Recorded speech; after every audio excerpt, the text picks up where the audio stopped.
What if the night you carve pumpkins and light candles for fun was once the night when entire villages hunted their neighbors by torchlight? The air was cold, the moon sharp as a blade, and the wind whispered through the thatched roofs of a small Scottish village in 1590. Children had been ushered indoors, doors bolted, windows nailed shut. Somewhere in the darkness, dogs barked and church bells rang not for prayer, but for pursuit. The villagers gathered, carrying ropes and crosses, their faces illuminated by the trembling glow of flame.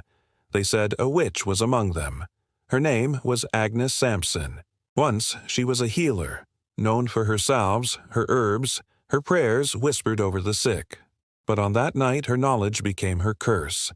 The crops had failed, a nobleman's child had fallen ill, and the winds had turned against the fishing boats. Fear needed a shape, and they found it in her. The calendar said it was All Hallows' Eve, the threshold between the living and the dead, and they believed the devil himself walked beside them. What began as superstition soon became ritual.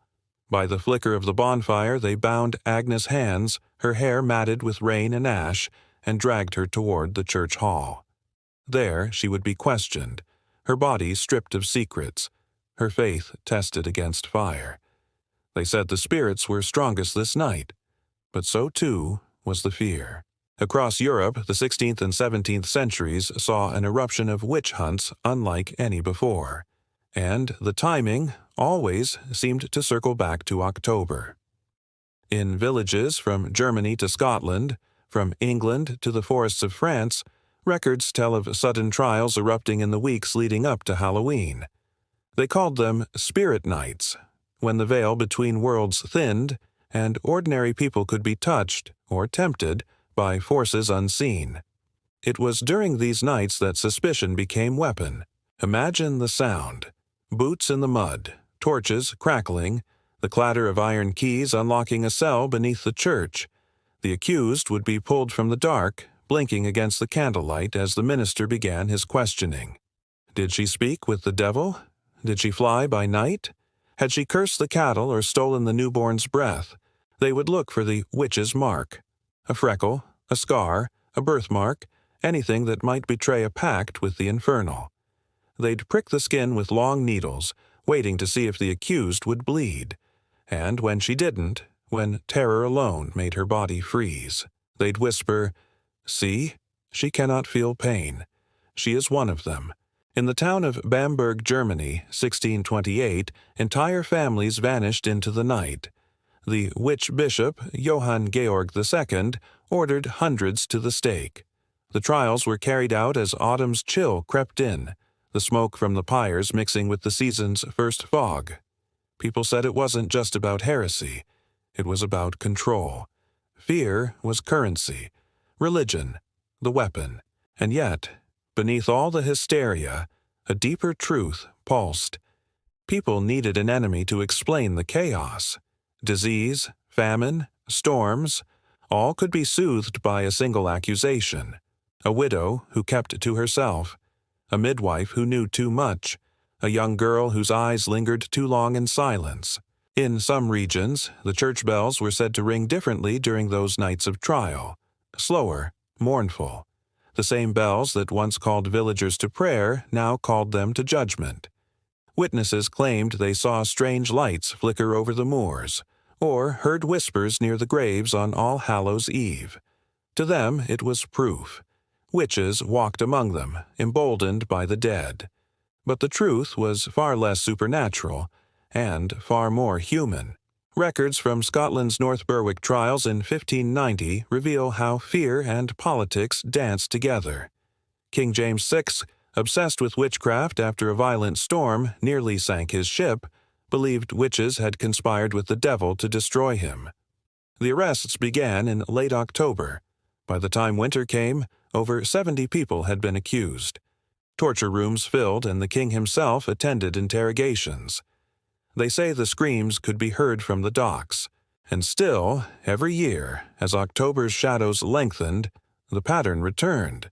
Villagers whispered of shapes moving in the fields, of animals giving birth to malformed offspring, of sudden deaths with no explanation.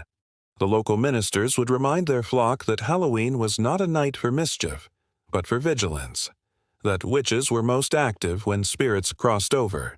Women, especially those who stood apart, herbalists, widows, healers, even those with red hair or quick tongues, were easy prey. To accuse was to cleanse the village. To confess was to die a little slower. By firelight, neighbors turned executioners. In a small English hamlet in 1645, a man named Matthew Hopkins walked the streets with parchment and ink. He called himself the Witch-Finder General.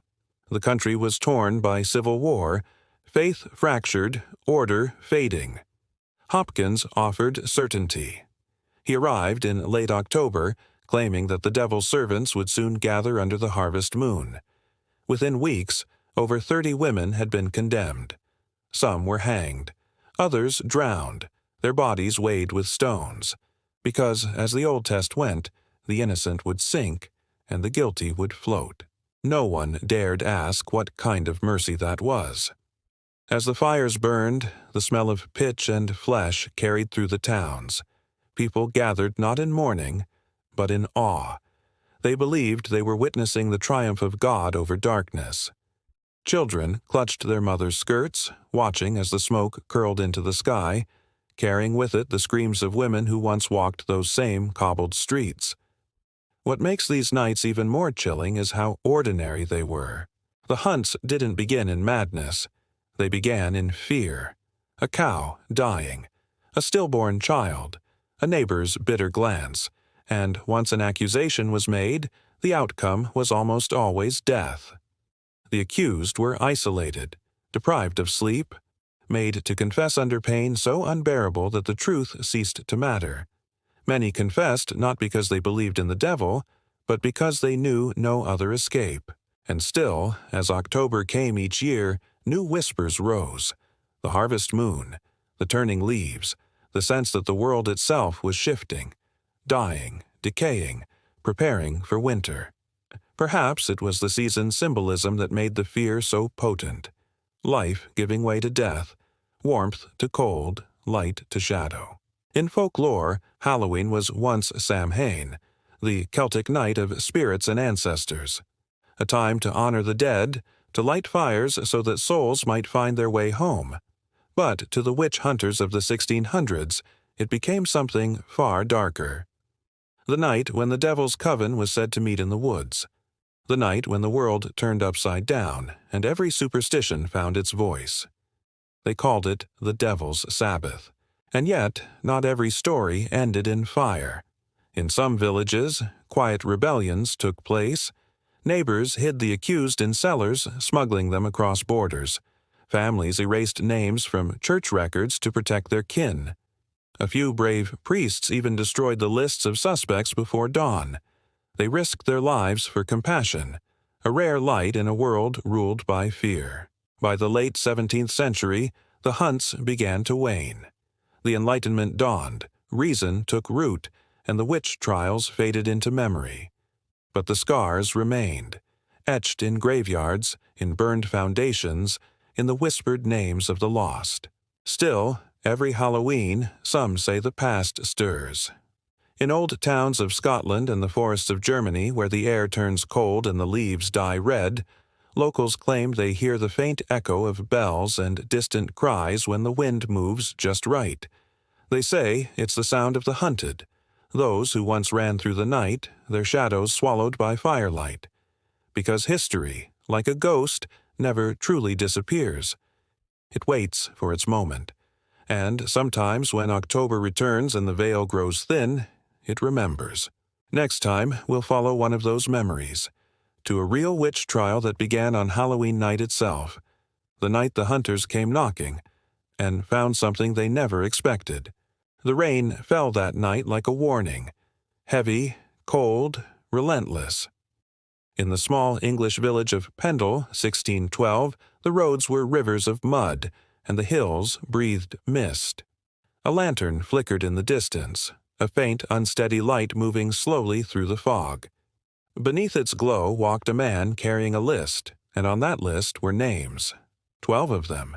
Each belonged to someone the villagers whispered about in the dark. Each name, they said, had consorted with the devil. At the top of that list was a woman named Elizabeth Device. Her daughter, Allison, had been accused first, after a traveling merchant fell ill and claimed she'd cursed him. A moment of anger, a muttered word, and a man's trembling turned to death. Within days, the accusation spread like wildfire. By All Hallows' Eve, the entire Device family was condemned. The villagers said the storm that night wasn't weather, it was punishment, that the devil was circling his flock before they were taken. Yet, as the rain beat against her cell, Elizabeth knew it wasn't spirits that had doomed her. It was fear, sharpened by hunger and faith. The harvest had failed again. The fields were black with rot. Someone had to be blamed. The guards came before dawn, boots echoing in the corridor, dragging her to the hall where she would stand before the magistrate. The room smelled of damp wood and candle wax. Outside, the village bell tolled once, a sound that made every heart tremble. Her eyes met those of her daughter across the room, wide and wet with terror. The youngest, Janet, sat apart, a child of only 9, her small hands folded tightly in her lap. They told her she must speak the truth. They told her her mother's soul depended on it. And when the magistrate asked, "What did your mother do upon the spirit night?" the girl's voice broke the silence. She called to them. The spirits came. A pause, the sound of scratching quills, the crackle of fire, the echo of destiny sealing shut. Janet Device would become one of the youngest witnesses in English history, her testimony sealing her family's fate. The trial began in October and ended before winter, but the echo of that child's voice haunted Pendle for centuries. Even now, they say, when the mist rolls down from the hills on Halloween night, you can hear the faint cry of a girl calling her mother's name. But Pendle was not alone. Across Europe, the same ritual repeated, each trial its own dark mirror. Fear fed on fear. Ministers urged the faithful to remain vigilant as October drew near. Spirit nights, they said, were not mere superstition. They were open gates. And when those gates opened, anything could step through. In a remote village near Trier, Germany, 1589, the priest Father Matthias Burchard kept a diary of strange events leading up to All Saints' Eve. He wrote of livestock born with human eyes, of milk curdling in the pail, of the church candles that would not stay lit. On the night before Halloween, his congregation gathered in the chapel, praying as wind howled outside. But by morning, one of the women, a midwife named Greta Albrecht, was gone. They found her near the forest, her apron soaked with dew and her hair tangled with briars. She said she'd seen figures moving among the trees, whispering in tongues she did not understand. By sunset, the whispers turned to accusations. Greta was taken, questioned, and broken. The priest's diary ended with a single line, scrawled in ink that bled through the paper. "I lit the fire myself. May God forgive us all." The pattern was always the same. The witches were not strangers. They were known. Familiar faces turned monstrous by rumor. And always it was October. Always the nights before the harvest's end, when the earth seemed to breathe out its last warmth before the freeze. But beneath these patterns, something else was happening. Something quieter, more deliberate. Historians later discovered that many trials coincided with political shifts, territorial feuds, and changing seasons of control. In the chaos of reformations and wars, the witch became a weapon of power. To condemn one was to display faith. To burn one was to purify a town. Still, among the flames, stories survived, small acts of defiance told in whispers. In the Bavarian countryside, a monk named Brother Lucas began keeping secret records of those accused, preserving their names instead of erasing them. "If we forget them," he wrote, "then the fire wins." He would write each name on parchment and hide it in the church walls, behind plaster and stone. When the monastery was excavated centuries later, the scrolls were found, brittle but intact. Over 100 names. mothers, daughters, healers, widows. Their handwriting, their prayers, their final confessions, all captured on fragile paper. Each story was different. Yet every one of them ended with the same question whispered into the dark. Why me? There was something cruelly poetic about the way fear spread during those late October nights. The same rituals we now call festive, bonfires, masks, lanterns, were once tools of protection. People carved faces into turnips to scare off wandering spirits. They lit fires to ward away the dead. But when hysteria took hold, those same fires became instruments of destruction, the masks symbols of betrayal. And so, as Halloween evolved from pagan reverence to Christian superstition, and finally to cultural tradition, the shadows of its history clung to it like smoke. In 1630, in a remote Scottish coastal town, the tradition of spirit watches began. Villagers would gather on Halloween night to stand guard against witches, circling the town's boundary with torches. One such night, a young fisherman named Thomas Reed led the watch. His sister, Elspeth, had been accused of calling up winds that destroyed the boats. He believed if he could prove her innocence, the town might spare her. But as the hours passed, a strange calm fell over the sea. The torches flickered in the still air, and then, from the cliffs, a glow, dim at first, then brighter, as if the ocean itself were burning. The men ran to the edge and saw the impossible. Lights moving beneath the water, pulsing like embers. Some said it was witch fire. Others reflected stars. But Thomas swore he heard singing, a woman's voice, faint, sorrowful, calling his name from the dark. By morning, the glow was gone. Only Elspeth's shawl remained, caught on the rocks below. The townsfolk called it a sign. The devil had taken her back. But Thomas, until his death, claimed it was no devil. It was her. Returning to the sea she once blessed with prayers.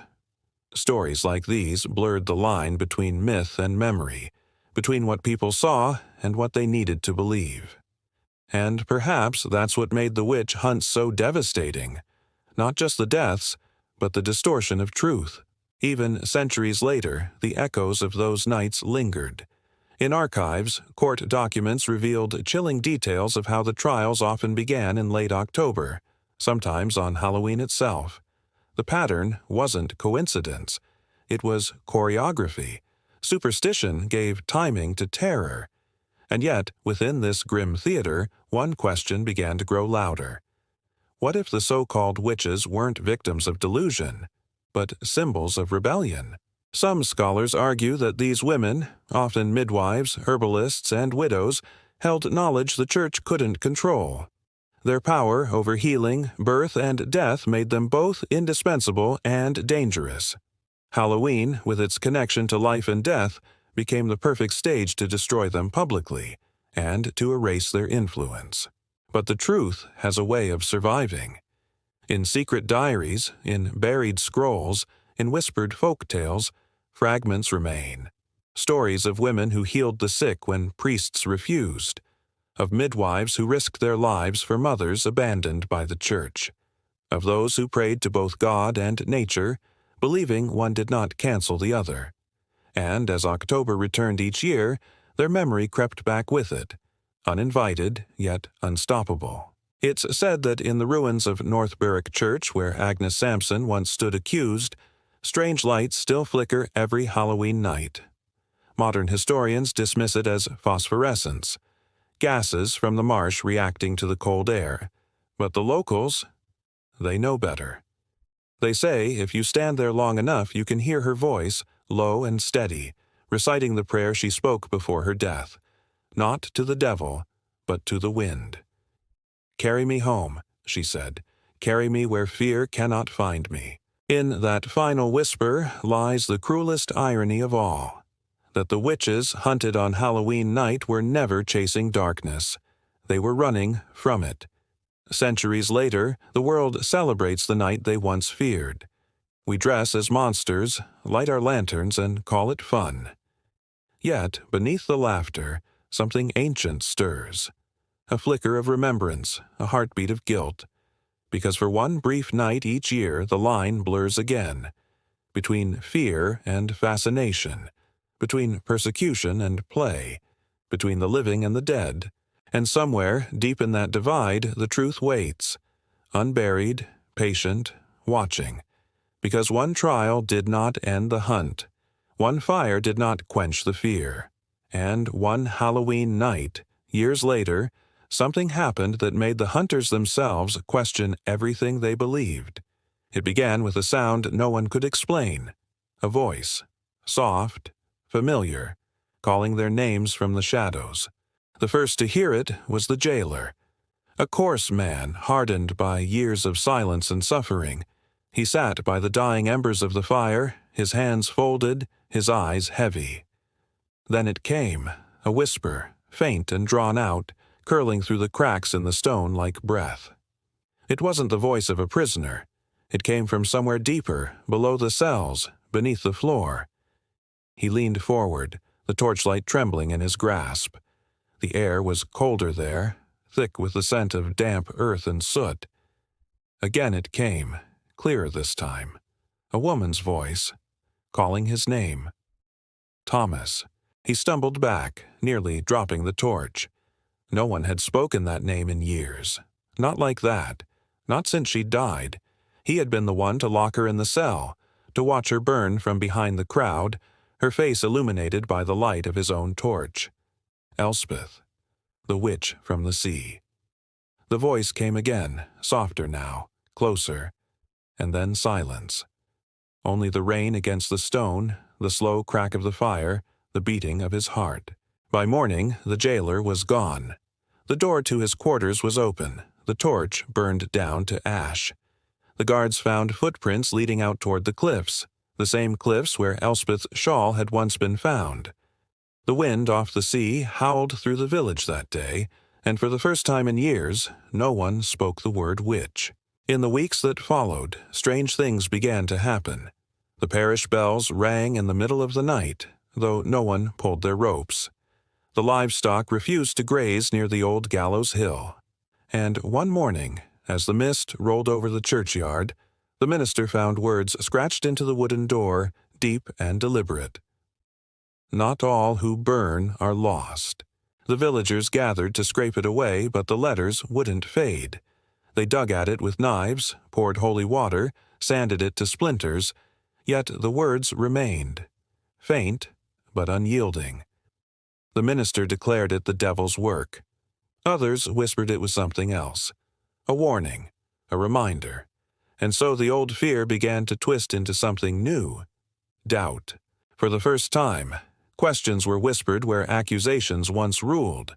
The younger villagers wondered if their parents had been wrong, if the witches were not monsters but victims of madness and control. But every time curiosity sparked, someone extinguished it. The past, after all, was a dangerous thing to awaken. Yet one man could not let it rest. Reverend Samuel Hargreaves arrived in the village of Dunmarsh in 1647. A scholar, calm-voiced and devout, chosen to replace the minister who'd fallen ill. He had read of the witch trials, studied them with clinical fascination. But here, in this fog-drowned village, history felt alive. He heard the whispers about the carved message on the church door. He saw the fear that lingered even in laughter. And on the night of his arrival, as he stood by the cliffs overlooking the sea, he swore he heard it too, a voice calling faintly through the mist. Over the following weeks, Hargreaves kept a journal. His writings began with reason, observations of the villagers, their customs, their rituals. He noted that every October they held a watching, gathering at the edge of the marsh to light candles and pray. But there was no joy in their prayers, only tension, as if the act itself kept something at bay. He wrote, "Their eyes turn toward the water, as though it remembers what they wish to forget." Then, one night, he was awakened by the tolling of a single bell, the same that had hung silent for years. The villagers rushed to the church, their faces pale in the lantern light. The door was open, the wind whipping through the nave. On the altar lay a single object, a blackened shawl, damp with seawater. Hargreaves recognized the name embroidered on its hem, Elspeth Reed. The room filled with whispers. Some knelt in prayer, others fled in terror. The Reverend stepped forward, trembling. The moment his hand touched the fabric, a sound filled the air. Not loud, but everywhere, like breath in the bones. It was the same whisper that haunted the jailer before his disappearance. A woman's voice. Calm, certain. You burned what you could not understand. The candles went out. When light returned, the shawl was gone. Hargreaves' journal changed after that. His writing grew erratic, lines crossed out, ink smeared. He wrote of hearing voices by the shore, of dreams filled with fire and water, of faces in the waves. He wrote of hands reaching from the mist, of women standing in circles beneath the cliffs, their shadows stretching longer than their bodies. He wrote, I no longer know if these are visions or memories, if the dead speak, or if the living have forgotten how to listen. Days turned to weeks. October thickened into frost. The village held its breath. Then, one evening, Hargreaves vanished. The only thing left in his room was his final entry, written in a hurried, shaking hand. The truth is buried where the flames once stood. If the past calls your name, do not answer. Some histories burn for a reason. Centuries later, when historians uncovered his writings, they dismissed them as the ramblings of a man driven mad by isolation. But the villagers remembered differently. They said that after his disappearance no one dared light fires on Halloween again. The tradition ended, not out of fear of witches, but of waking what they had buried. And yet, something about Hargreaves' words would not die. The story spread, retold across generations, reshaped each time the autumn wind howled through the trees. Some said the voices he heard were echoes of the accused, trapped between forgiveness and vengeance. Others believed they were the voices of the living, those who had chosen silence instead of truth. But one version, preserved in an old parish letter, told a different tale altogether. It said that before Hargreaves vanished, he found something near the churchyard, a pit of charred bones beneath the grass. Among them were pieces of iron shackles and remnants of cloth. Yet not all were remains of the accused. Some, it said, were the bones of their accusers. No one could explain how they came to be there. The discovery blurred everything. The hunters and the hunted, the guilty and the innocent, the living and the dead, all tangled in the same soil. It was as if the land itself had chosen to remember differently, to rewrite what history had tried to erase. In the years that followed, small signs appeared across the countryside, bells that rang on still nights, windows that frosted over with the shapes of hands, fields that refused to grow where pyres once burned. People began to say the world was correcting itself, that the souls taken unjustly had left something behind, a kind of reckoning carried by the wind. But if there was balance, it came at a price. In 1654, in another village far to the north, a group of men went missing after digging foundations for a new chapel.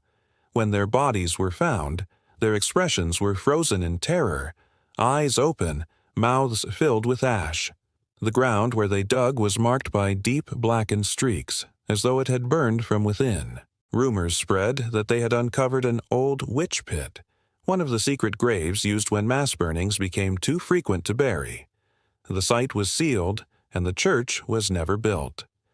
But for decades after, locals claimed to see strange lights moving over that ground each October, glowing faintly like embers refusing to die. The pattern continued. Whispers in the wind, voices in the earth, stories passed like warnings from one generation to the next.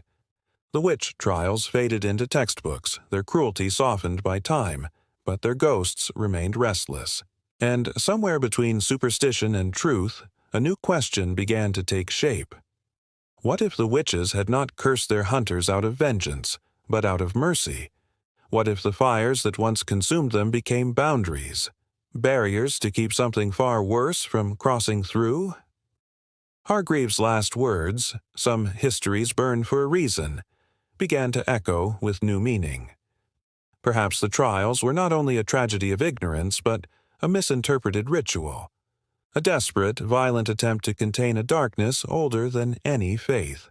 It's a thought few dared to speak aloud, but in the centuries that followed, strange correlations appeared.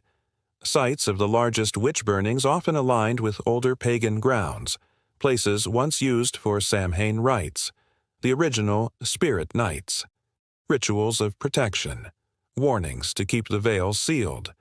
What if those who perished weren't worshippers of the devil, but guardians of the threshold? Every year, when October comes and the nights lengthen, when the earth turns brittle and the air grows heavy, it feels as if something stirs, a memory, a presence, waiting for the fire to return. Maybe that's why people still light candles in windows on Halloween. Not for decoration, not for fun, but because somewhere deep inside, we remember. And maybe, just maybe, the ones we called witches remember too. Because on one Halloween night, long after the trials had ended and the fires had gone cold, a new light appeared on the horizon, one that wasn't made by human hands. A glow over the marshes, flickering like 1,000 unseen candles. And in the wind, faint but unmistakable, a voice whispered again, "Thomas." Not an accusation this time. Not a curse. A summons. Something was waking. Something that had waited in silence for centuries. And this time, it wasn't the hunted who would have to run. The glow over the marshes did not fade. It pulsed, slow and deliberate, like the heartbeat of the land itself. Those who saw it that night spoke of it in whispers. Farmers, shepherds, travelers passing through the northern moors. They said it wasn't firelight nor moonlight, but something older, something alive. The mist seemed to rise and fall with it, and in the stillness the air felt charged, humming with a sound too low to name. In the nearby village of Dunmarsh, now little more than crumbling cottages and wind-beaten fields, the last of the old families still lived. They carried the same names etched into the forgotten trial records: Sampson, Reed, Device. Most didn't know the history anymore. They didn't remember the screams or the burnings or the words carved into the church door. But on that night, as the light rippled across the horizon, something stirred in their blood. A kind of recognition.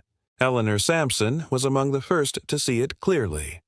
A historian by trade, she had come to Dunmarsh for research, a modern scholar tracing the roots of witch folklore. Her great-grandmother had told her stories of women who whispered to the wind, but she'd dismissed them as family myth. Until now. The night she arrived, the sky was bruised with storm clouds, and the rain had begun to fall in thin, silver threads. She checked into the only inn left standing, a leaning structure built on the foundations of an old chapel. The innkeeper, a quiet woman with pale eyes, gave her a single key and said only, "Keep the window closed after midnight." Eleanor had laughed softly, assuming it was local superstition. But as the clock struck 12 and she stood by the glass with her notebook open, she saw it, the same light the villagers whispered about. The marshes glowed faintly in the distance, and from somewhere deep within that light came a faint rhythmic sound, like chanting, or breathing. She told herself it was the wind, but when she turned from the window, the mirror across the room had fogged over, and a single word was traced across its surface. "Listen." Eleanor froze. Her pulse quickened. The air around her seemed to thicken, as though the walls themselves were holding their breath. She reached for her camera, but before she could raise it, the mirror cleared. The word vanished. The next morning, she went into the village to ask about the marshes. No one would speak of them. When she pressed the innkeeper, the woman only said, "Some places don't forget, even when people do." But Eleanor had come too far to turn back. That evening, she followed the narrow path beyond the church ruins, her boots sinking into the soft earth. The landscape was hauntingly quiet. the kind of silence that hums beneath the skin. As the fog thickened, she found herself standing before a hollow in the ground, an unnatural depression, circular and wide, ringed with blackened stones. The center was wet with rain, but no grass grew there. A faint warmth radiated from it. She crouched down, running her hand over the charred earth, and then she saw them, small fragments of bone, brittle as paper, embedded in the soil. Her breath caught. She reached for her phone, but before she could take a picture, the air shifted. A low wind swept across the marsh, and with it came a sound. Not quite human, not quite the wind. It was layered, many voices woven together, murmuring in rhythm. It seemed to come from beneath her. She stumbled back, heart pounding. The light began to rise again, a dim pulse that spread outward from the pit, touching the mist, the reeds, the water beyond. Shapes flickered at the edge of her vision, figures standing just beyond the fog's reach. They didn't move, they didn't breathe, they simply watched. When Eleanor turned to run, she saw the church ruins in the distance, the broken steeple cutting through the night like a jagged finger pointing to the heavens. She ran toward it, her breath sharp and ragged in the cold. Inside, the air was heavy with the scent of mildew and old wood. The floorboards creaked beneath her weight. She lit her phone's flashlight, the beam slicing through the darkness. That's when she saw it, the carving still etched into the wall behind the altar. The same words described in Hargreaves' journal centuries ago. Not all who burn are lost. And beneath it, something new had been added, carved more recently. The letters were jagged, hurried. The fire was never meant to end. The light flickered, and the beam caught something else, small bundles hanging from the rafters. Twigs wrapped in thread, feathers tied with cloth, fragments of bone bound with hair, dozens of them swaying gently in the air. The sound she'd heard in the marshes, those low, rhythmic whispers, seemed to rise again, closer now, almost inside her ears. Her phone went dark. The darkness that followed was absolute. Somewhere, far off, thunder rumbled, and with it came a sudden rush of wind through the broken windows. The hanging bundles swayed violently, striking one another like chimes. Eleanor's breathing quickened. Then, silence again, thick, smothering. And from that silence, a single voice. "You came back." The sound was soft, mournful, and unmistakably female. Eleanor turned toward it, the hairs on her arms standing straight. "Who's there?" she whispered. No answer, only a faint rustle, and then the sound of footsteps on the floor, bare feet moving slowly behind her. She spun around, but the beam of lightning through the cracked roof revealed only dust swirling in the air. Then another whisper, this time closer. "You should not have followed the light." Eleanor backed toward the door, her pulse hammering. But before she could reach it, something caught her eye. Beneath the altar, a faint glow. She knelt, trembling, and brushed away the dust. There, half buried in the floorboards, was a small iron box. Its surface was scorched black, and carved into its lid was the same symbol found on the ancient witch trial seals, an unbroken circle, intersected by a flame. She opened it. Inside was a single page, brittle with age, written in ink so faded it was almost dust, the words barely held together. "If the fire dies, the gate opens." The storm outside broke then. Wind howled through the ruins, slamming the door shut. The candles that had long since died reignited with a hiss, burning with a strange blue flame. Eleanor dropped the box, stumbling backward as the air filled with heat and light. The ground beneath her feet trembled. Not a quake, but something deeper, as if the earth were breathing. And then she saw them again. The figures. Dozens of them now, rising through the mist beyond the church's broken archway. They were not solid, not ghosts nor flesh. They were made of light and shadow, faces flickering like candle flame. Their eyes glowed faintly, reflecting sorrow, not malice.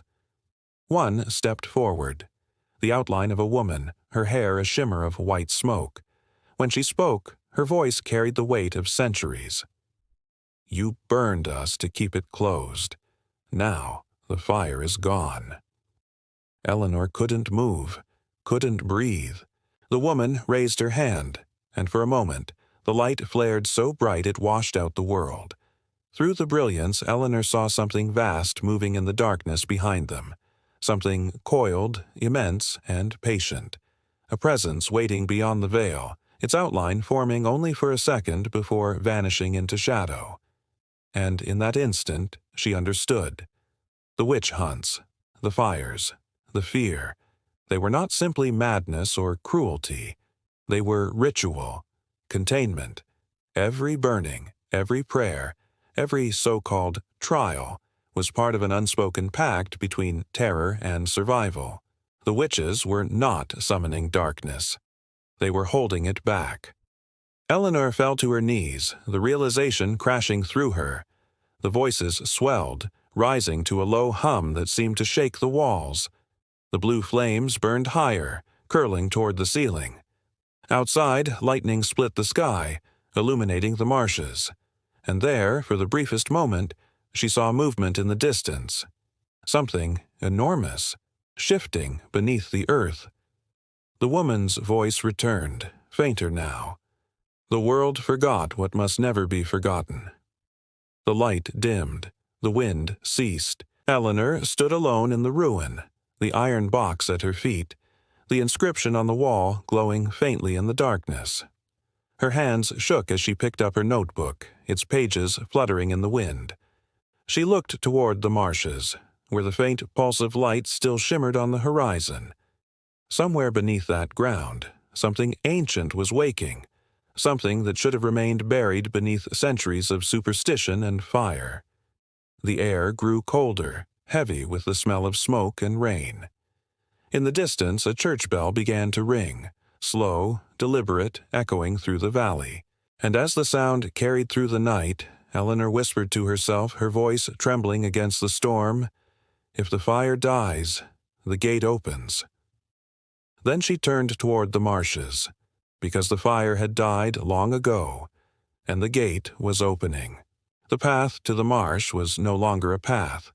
The rain had turned it into a river of mud, swallowing Eleanor's boots with every step. The air was thick, trembling with static, and the horizon bled with light. That same pale, pulsing glow, now stronger than ever. It didn't just shine, it breathed. Each pulse felt alive, a heartbeat deep in the ground. The storm above churned in rhythm with it, as if the sky itself had fallen into sync with whatever was waking beneath the earth. Eleanor's chest ached with every breath. The words from the journal replayed in her mind. If the fire dies, the gate opens. But what gate? And what had been burning all these years to keep it closed? She thought of the witch trials, of flames consuming screaming bodies, of terrified villagers believing they were purging evil when in truth they were protecting the world from it. Every spark, every execution, was a desperate ritual disguised as cruelty. Humanity had burned its guardians. And in their ashes the gate had stayed sealed. Until now. She reached the hollow again. The scorched circle that had once been the pyre. It was no longer still. The earth inside it shimmered like a mirage, rippling as though something vast was shifting beneath. A low hum filled the air, vibrating through her bones. It wasn't sound anymore, it was resonance, deep, primal, almost like a voice trying to form words from the inside of the world. The reeds around the marsh leaned inward, bending as if pulled by unseen gravity. Lightning split the sky, and for a heartbeat she saw them. The spectral figures again, standing in a wide circle around the pit. The witches, not spirits of vengeance, but guardians, drawn once more to the place where everything began. Their faces flickered like candlelight, blurred by centuries of memory. Some wept. Some simply watched her. And in the center of their circle stood the woman Eleanor had seen before, the one who had spoken in the church. Her eyes were pools of light, sorrowful and ancient. Eleanor stepped closer, soaked to the skin. "Tell me what I have to do," she whispered, her voice nearly lost in the wind. The woman tilted her head, and for a moment she looked heartbreakingly human. "Do you know what it means to burn?" Eleanor hesitated. The woman extended her hand. Her palm glowed faintly, and from it rose a single spark, small, trembling, but impossibly bright. "The fire was not to destroy us," the woman said softly. "It was to remind the world of the boundary, the warmth that keeps the dark asleep." The light in her palm flickered, dimming. "But your kind forgot. They built roads over sacred ground. They silenced the old words. And when the last flame died—" She looked toward the earth as it began to shift violently, the soil cracking open, the light spilling from below. It began to breathe again. Eleanor felt the ground tremble under her feet. The fissures spread like veins, glowing from within. Heat surged upward, carrying the stench of sulfur and ash, and beneath the rising wind she heard it. A sound that didn't belong in the human world. A low, mournful bellow that seemed to echo from beneath time itself. "What is it?" she cried out, her voice breaking. The woman's eyes lifted to hers. It was never a what. The ground convulsed. Mud and water burst upward, and the entire marsh seemed to rise as though something vast was pushing from below. The light turned red, then gold, then a color Eleanor couldn't name, something between flame and memory. She stumbled backward, shielding her eyes, and then, through the haze, she saw it. The gate wasn't a door. It wasn't even physical. It was a tear, a shimmering wound in the air above the pit, distorting everything around it. The edges rippled like heat, and from its depths poured shadows that moved with purpose. They weren't shapes of creatures, but of thoughts, fears, fragments of emotion too ancient for words. The sky above warped, lightning spiraling around the rift. Eleanor's knees gave way. "How do I stop it?" she shouted. The woman's form flickered, growing dimmer as if drained by the storm. "The fire," she whispered. "The old fire. It must be given again, freely, willingly. Life for the flame, flame for the gate." Eleanor stared at her, horror sinking into her chest. "You mean, I have to—" The woman's expression softened. "It always asks for one." A scream tore through the wind, not from the witches, not from Eleanor, but from the rift itself. The sound of something waking in pain or hunger or both. The earth split further, and the marsh water began to drain into the pit as if the land itself was being consumed. From the depths rose a hand, massive, skeletal, made not of bone but of burning shadow, gripping the edge of the world. Eleanor backed away, tears mixing with the rain. She looked at her trembling hands, then at the small lighter she had carried since college. A useless habit, an old keepsake from her father who'd been a firefighter. She flicked it open. The tiny flame flickered weakly in the storm. For a moment it looked pitiful compared to the chaos before her, but the woman smiled faintly and her voice came again, soft but clear. "Even the smallest flame remembers the sun." The words cut through the roar of the storm. Eleanor stepped closer to the pit, shielding the flame with her hand. The light from below reacted instantly, pulsing harder as if recognizing its twin. The spectral figures bowed their heads. The chanting began again, low, harmonic, layered. It wasn't a prayer, it was memory itself. Eleanor took a deep breath, her voice trembling. "If the fire dies, the gate opens." She looked down at the pit, the swirling darkness within it. Then let it burn again. She dropped the lighter. The world erupted. The flame hit the soil and exploded outward, blue and white, racing through the fissures like veins of lightning. The ground blazed, the marsh igniting in a vast circle of light. The figures vanished in the blaze, their voices joining the wind. The storm above turned white-hot, clouds splitting open as if the sky itself were burning. Eleanor was thrown backward, her vision blinding. She felt heat, unbearable and pure, flooding through her body. But it wasn't pain. It was release. In those seconds, she saw everything. The witches, centuries ago, holding the line. Villagers praying through tears, not to condemn, but to protect. The fire was never cruelty. It was sacrifice. Every burning was a life given to keep the gate closed. Every flame a promise. The fire roared higher, and for the briefest moment the rift began to shrink. The shadow hand recoiled, burning away into dust. The light surged one final time, then imploded inward, taking the pit, the marsh, the whispers, everything. When the silence came, it was absolute. Eleanor lay on the soaked ground, her ears ringing. Smoke rose in thin curls from the earth, the air shimmering with the last traces of heat. The rain had stopped. The storm was gone. The world felt still. She forced herself up, her body trembling. The pit was gone, replaced by a smooth circle of glassed earth, black and gleaming under the moonlight. Around its edge, faint marks glowed for a few seconds before fading. Not runes, not letters, but symbols, old as the wind. Eleanor pressed a hand to her chest. Her heartbeat was steady. The lighter was gone. And when she looked toward the ruins of the church, she saw the faint outline of a figure standing in the doorway. The woman, her face calm, her form already fading. "You remembered," the woman said softly. "That is enough." Eleanor wanted to speak, but her throat closed.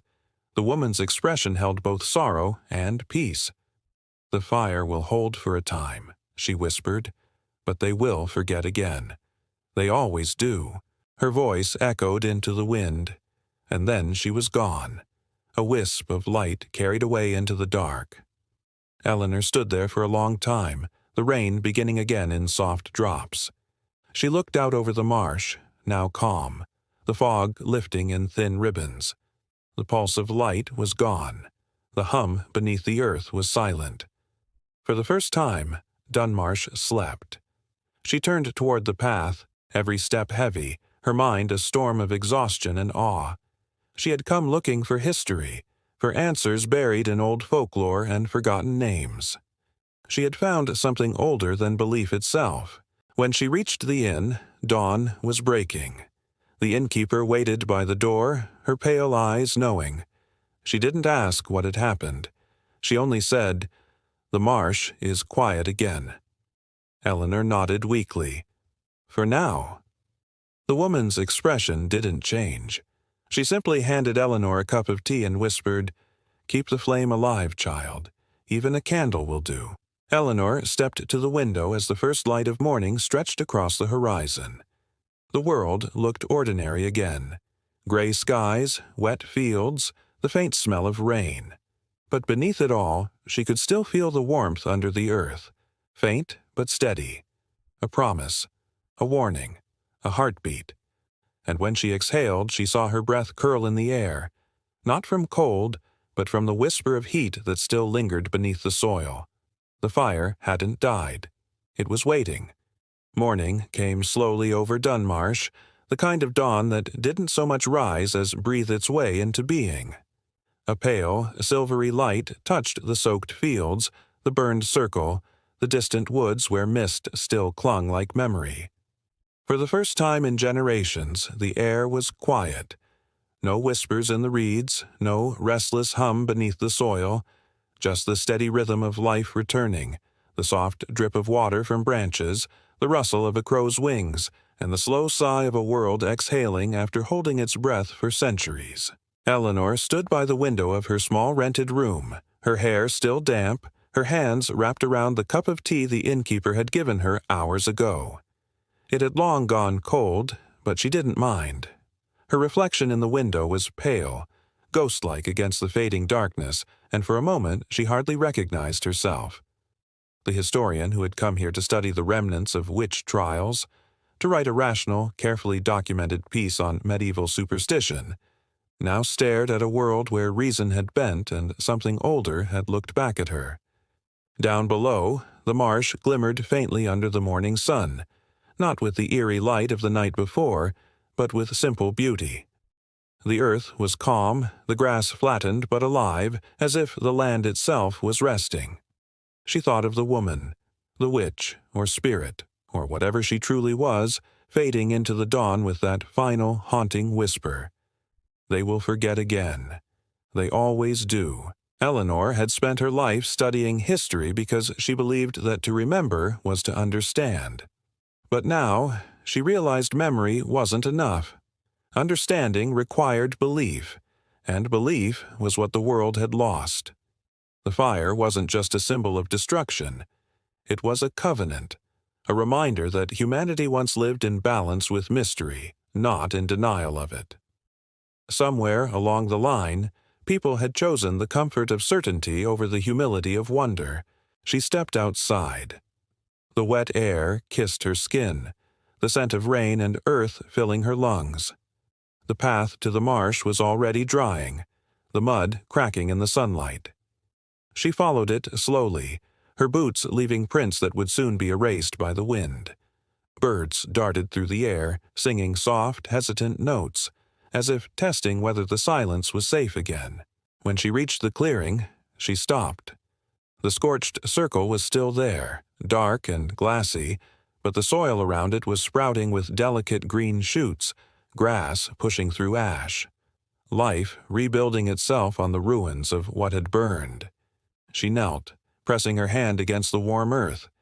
It still held a faint heat, a pulse that thrummed gently beneath her palm, alive but peaceful.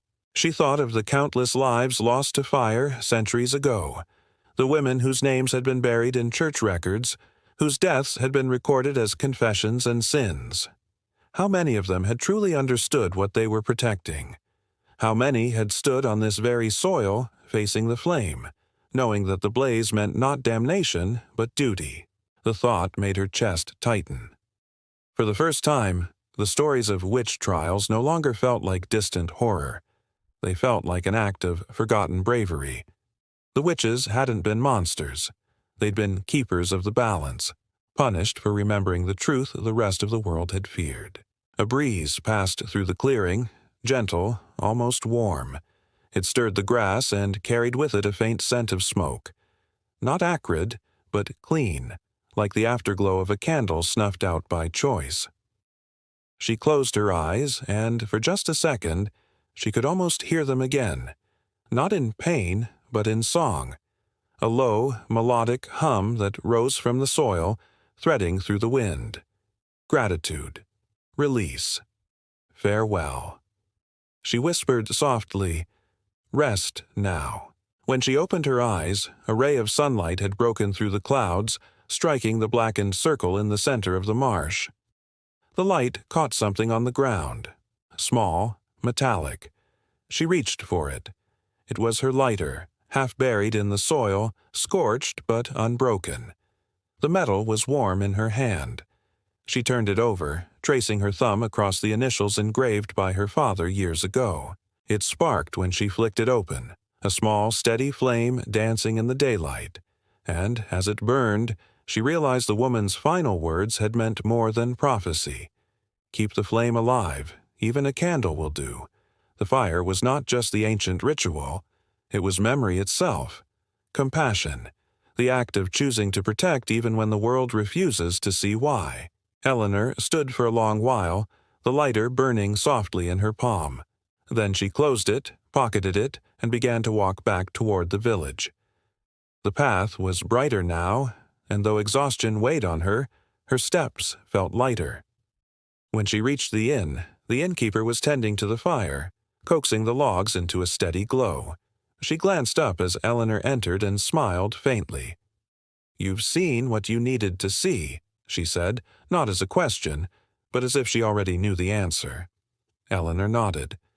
"I think I have." The innkeeper's eyes softened. "Then write it down. But write it true."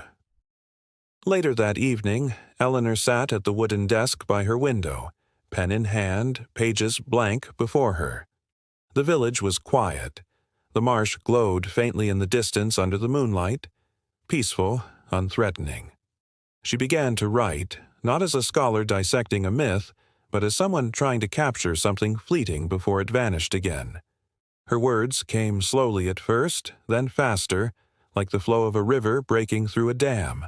She wrote of the trials, of the fear, of the fire that once burned to protect rather than destroy. She wrote of the night the gate opened and the woman who spoke of sacrifice.